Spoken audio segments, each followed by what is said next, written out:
Here's something I've been thinking of lately, which is the parallels between science and religion. Each is, of course, somewhat antithetically opposed, but let's look at them, okay? So, religion is based on what? Based on a memorization of a bunch of stuff that people wrote down a long time ago. They believe that their worldview is inerrant, correct, absolutely true, and they have a monopoly on knowledge and truth. On the other hand, science is based on memory of facts written down, same thing, and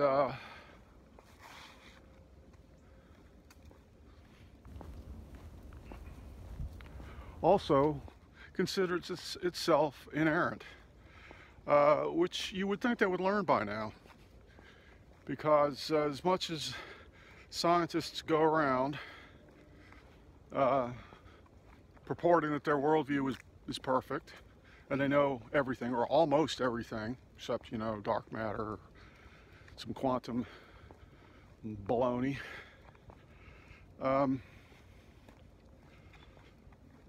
the truth is that there have always been ages in science where they thought they knew everything. They thought the Earth was the center of the solar system, and on and on and on and on. But at the time, my God, you couldn't argue with any of it. So where are we now? Oh well, we almost know everything. Really? Well, I don't think so. I think probably it's less than 1%. But there again, relating to the last talk I did about mental sub-universes, there seems to be this drive to be correct about your worldview, because deep down you know you're not. So anyway, religion seems to be on a decline, largely. Seems to be collapsing a bit lately. Science, on the other hand, they say science and technology, but of course, where do you separate? Oh, well, the science is strictly theoretical and the technology is things that have come to us from the science. Well, it's a little hard to untangle all that. And you've got science about climate change, but then again, it's a science that caused the climate change in the first place. Oh, no, that's not us, that's technology. We created the monster, but we're not the monster. We're the mommy, we gave birth to the serial killer, but we're not the serial killer. Einstein is not responsible for Hiroshima, so on. But anyway, science could be on a threshold of a whole new worldview, similar to the one where, the sun replaced the Earth as the center of the solar system. But they're very, very resistant to it, extremely.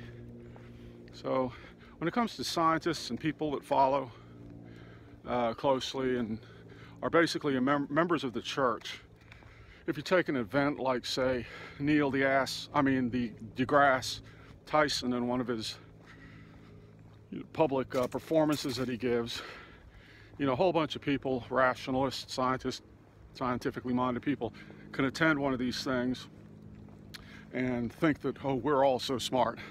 We're very smart. Aren't we smarter than other people? Isn't that great? And it's no different from a church. A church saying, oh, we're better than everyone else. We have to get together and kind of, bask and eat in our perfection. Or imperfection, or however they want to put it. But,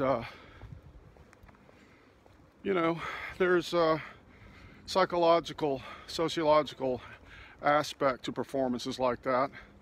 And a lot of these people should probably be on a couch somewhere trying to work out some issues, because they're taking these things. You come into life, you have aptitudes, you have abilities, And it's like, what are you going to do? Are you going to go out there and make your mark and conquer and things like that? Or what are you going to use? So you learn things and then you take them out and you go gladiator on the world. Or at least that's what happens a lot. Not everyone does that. It tends to be sort of a masculine ideal, I suppose. But you know, all this scientific method of learning things, of course, is to dissect. So you take something, you cut it apart, cut that apart until you can't do it anymore. And then you wind up at basically a stone wall where, oh, now we're down to the quantum level. We have to do it all on paper because we can't cut it apart anymore, which is fairly ridiculous, in my humble opinion. But when it comes to learning by dissecting, how does that really work for anything? I mean, you understand what the pieces are, but did you ever understand what they all were together? So if you want to understand a person, what should you do? Cut them apart? You know, dissect them? If you did, you wouldn't understand anything. So, anyway, it's a big rift these days, but my main point is that they are basically two sides of the same coin. They're not looking really to expand their knowledge or their intelligence, and they are different things. They are basically trying to create a comfortable little womb to stay in, you know, which, again, serves them psychologically. Anyway, I mentioned this Tyson fellow because he's sort of the main popularizer and proponent of science in the public view these days. At one time it was Carl Sagan, you know, who, you know, was skeptical of a lot of things, but he was kind of a kinder, gentler promoter, I think, in a way, more like the Mr. Rogers of science, you know, than the Bill O'Reilly of science. Bello Riley, the windbag. But so anyway, if we consider where science was once, where they thought the Earth was the center of the solar system, and there was a gigantic paradigm shift when telescopes proved the opposite. Hold on. If that's so, then what could our next paradigm shift be? Would it be finding dark matter or understanding black holes better or something like that? More dissection? You know, I don't think so. It could be something like understanding vibration and energies more, light. So you take someone like Tesla, you know, who said that understanding vibration is primary to understanding the universe. Sound, for example, is vibration. If we increase the vibration, you move into the electromagnetic spectrum, visible light, X-rays, infrared, and so on. Well, what's above that? What happens if we increase light? You know, increase sound 1,000,000 times, you get light. What happens if you increase light 1,000,000 times? What do you get? Is it consciousness?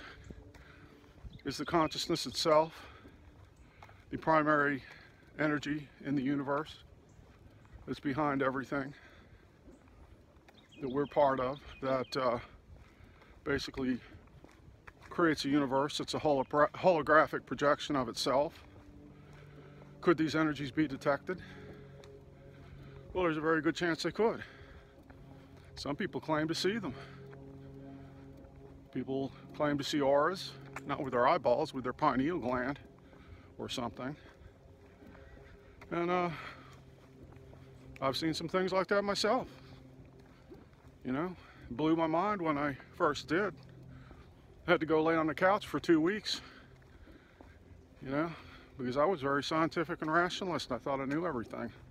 Thought we were so close to knowing everything, you know? Then I had that experience. Had to take it all and throw it in the garbage. You know, point being, we don't know anything. Not much. So anyway, that's not my point here. To lecture, to be smart. Part of it is just to take a crap, to get it out of my head, and put it away somewhere. You know, I don't want to intimate that I'm flinging shitballs at you guys, but anyway, I do like to get it out of my head, and this is faster than writing, so there you are. So here's an analogy of this higher frequency energy of consciousness. If it's essentially the man behind the curtain, you know, like in The Wizard of Oz, and the things that stop you from seeing it or from finding it are things like ego and intellect,